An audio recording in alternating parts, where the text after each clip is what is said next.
Why do teenagers have messy rooms? I'm Nicholeen Peck, and I teach all over the world about parenting, good communication, how to build strong family bonds, and child development, all through the lens of the principles self-government. And in this video, we're talking about messy rooms.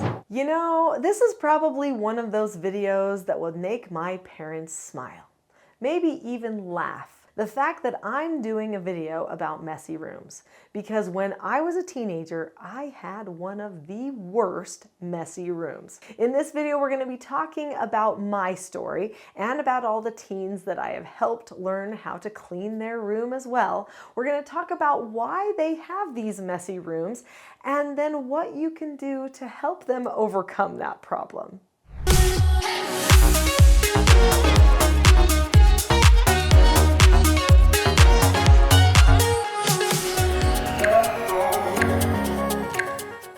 Yes, I had a messy room, and I've had children who have had messy rooms as well. I've been a foster parent to many troubled teens, so for multiple years we took in therapeutic treatment care children, all between the ages of 12 and 18, and I did therapeutic treatment care in my home. But I also have raised 4 of my own children all the way up to adulthood, and now I'm a grandma and I've got more coming up, so there'll be more teens in the family before I know it. There are so many people who ask me about their teens' bedrooms and wonder, is it normal for them to have a messy bedroom? Does every teenager just have one? Because it seems like all the parents I talk to talk about how messy their teenager's room is. Well, we've got to talk about a couple of things here. One of the reasons that their room gets messy is because they're older. Now, that may not make sense to you, but let's think about this. They're not adults yet. They've lived in this room for how long? How many years? And they have all these little child things. Things that meant something to them. That one Matchbox car. That pretty bow that I used to wear in my hair. That sticker album that I made when I was 5. You know, those little things that they have stacked in their room. And now they have all the teenager stuff too. And all the teenager clothes, which is way more clothes. You know, teenagers love clothes. They love clothes, and they keep wanting to buy more clothes. And then where do those clothes end up? All over the room, all over the floor. It's just going to happen, right? But they've accumulated so many things. And before you say, oh, that's it, turn off the video, we're going to just go and get rid of all that old stuff, remember that it has value to them still. And I've noticed that my children aren't usually ready to go through all of those old things from their childhood until they hit about age 20. So some of it I hold on to. I put it in bins and boxes and let it just kind of sit there until they all of a sudden go, you know what? I think I'm going to go through that stuff. Now I'll get rid of some of it. Now I see that I'm fully grown up. But where they're in that in-between phase of being child and being grown up, they don't want to part with that stuff yet. And I don't make them. But that means they have more things to handle. Now, what else is going on in the teen's life that makes for a messy room? Well, puberty for one. I mean, puberty, they are growing and developing like crazy hormonally, their bones, their muscles, their brains, all the things. And that is tiring work on a body. And so when they look at the room around them, they're like, is this really worth the effort? Because it does start to feel like everything is an effort. They get a little bit lazy because they're so worn out. They get less sleep usually. Their sleep rhythms are off or different than they used to be, and they've got more responsibilities for sure. They've got more schoolwork that they have to do, more social engagements. They're oftentimes part of extracurricular activities.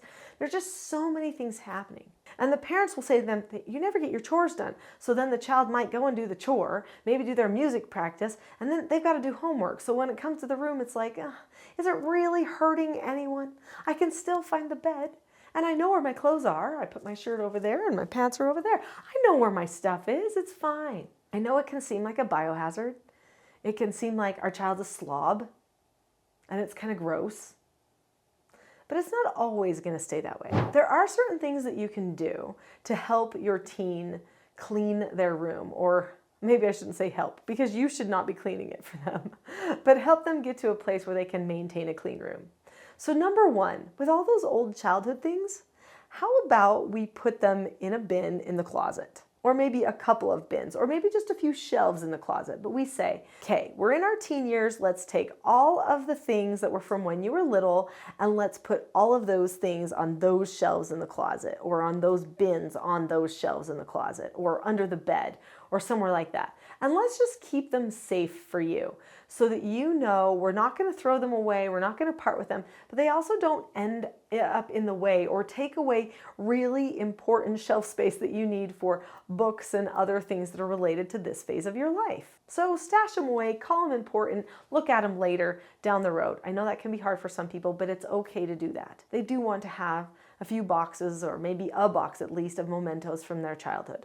So then after that, decide, okay, is there a certain time that we can say the room has to be cleaned by? Maybe it's not clean every day, but maybe there is one day it does get cleaned, and that's just the rule. One day a week, the room gets cleaned, or maybe it's one day a month. Maybe it's like on the first day of every month, we clean the room, or on the first Saturday of every month, we clean the room. And we're talking clean, like we deep clean it. We go through drawers and organize things, and we maybe even like wash the blinds and the walls and stuff like that. We may even rearrange the furniture. Now that makes cleaning your room fun. When you can rearrange your furniture and you can pick a whole new layout to your room and you get to pick it however you want. That makes cleaning your room fun. That was something my mom did for us when we were young, which I'm glad she did. She would let us rearrange and organize our rooms however we wanted, whenever we wanted. And she would suggest it sometimes, like, hey, do you think you want to maybe reorganize your room or like change the layout? That could be fun. And I'd start looking at it and thinking about it and going, I kind of like that idea. And soon I'm pulling everything out, and then guess what?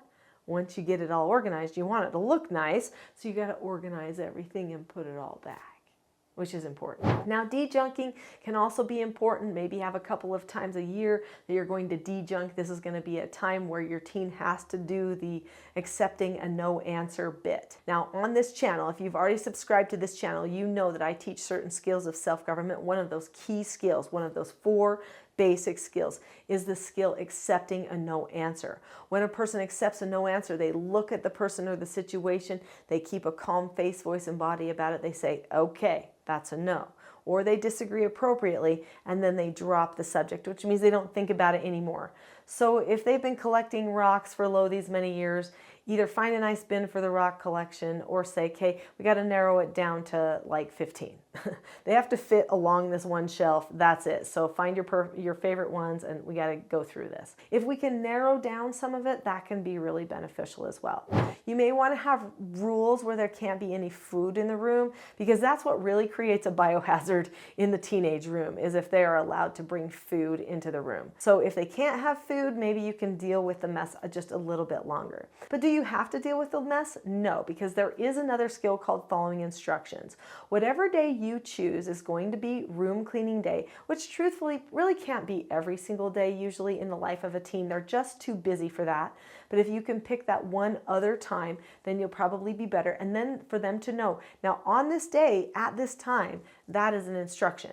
And how do you follow an instruction? Well, there are 5 steps to following an instruction. Following instructions is another one of those 4 basic skills of self-government. So if they can follow the instruction completely and get it done, then they're going to be praised. They're going to feel good about themselves. But if they don't, then they would need to be corrected. So you do need to make sure that you are prepared to do the corrections that you need to do, which means you're going to need your own parent skills. So first off, you're going to need pre-teaching to prepare them for the skills that they need and to let them know when that room cleaning needs to happen. You might need to have a family meeting to discuss the day that works best for everyone to have it be room cleaning day.